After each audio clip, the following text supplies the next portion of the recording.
आज के व्लॉग की शुरुआत इस प्यारे से मौसम के साथ। तो hi everyone, welcome back to my another mini vlog. आज जब मैं सुबह सो के उठी तो मम्मी लगे थे घास बनाने। अब मुझे ये पता नहीं चलता मैं लेट सो के उठती हूँ या मम्मी जल्दी काम करने लग जाते हैं। दीदी के पास आई तो दीदी लगे थे सफाई करने। अब तो मुझे लग ही रहा था कि मैं लेट सो के उठती हूँ।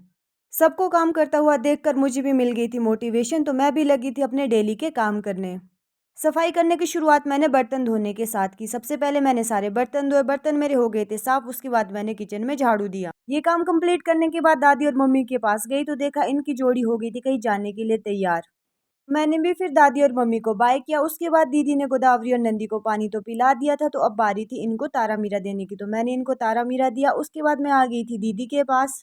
मैंने और दीदी ने की दिन में कुरकुरा पार्टी। कुरकुरा पार्टी करने के बाद फिर हम चले गए थे गोदावरी और नंदी को अंदर बांधने। गोदावरी को दीदी ने अंदर बांधा और नंदी को बांध रही थी मैं। जितने तक मैं नंदी को बांध रही थी उतने में दीदी लगे थे गाय की थाची साफ करने। आजकल घर में यही काम होता है, साफ सफाई का। ये काम कंप्लीट करने के बाद फिर मैं और दीदी आ गए थे थोड़ी देर टीवी देखने। टीवी देखते देखते टाइम का पता भी नहीं चला कि कब लंच टाइम हो गया। फिर मैं चली गई थी जैकी को लंच लेके। जितने में मैं जैकी को लंच ले जा रही थी उतने में दीदी ने भी कर दिया था लंच तैयार। आज दीदी ने बनाई थी लंच में सेवइयाँ। मैं और दीदी जब घर में अकेले होते हैं तो हम लंच टीवी के पास ही करते हैं। उसके बाद हमने किया रेस्ट। फिर हो गई थी शाम। शाम के टाइम हमारा डेली रूटीन होता है चाय पीने का। फिर मैंने अपने और दीदी के लिए चाय बनाई, हमने चाय इंजॉय की।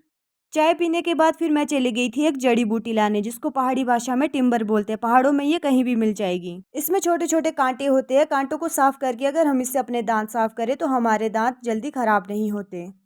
ये हमारे दांतों के लिए बहुत यूज़फुल है। मैं ये काम कर ही रही थी उतने तक पहुंच गए थे मम्मी और दादी भी।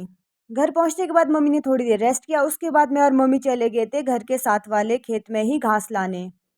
घास काटने से हमारे दो काम हो रहे थे, एक तो खेत खाली हो रहा था और दूसरा गोदावरी के लिए घास बन रहा था। थोड़ी ही देर में हमारा बोझा हो गया था बन के तैयार। तो ये था मेरा आज का मिनी व्लॉग। अगर आपको अच्छा लगा हो तो मेरी वीडियो को लाइक करें, शेयर करें, मुझे फॉलो करना ना भूले।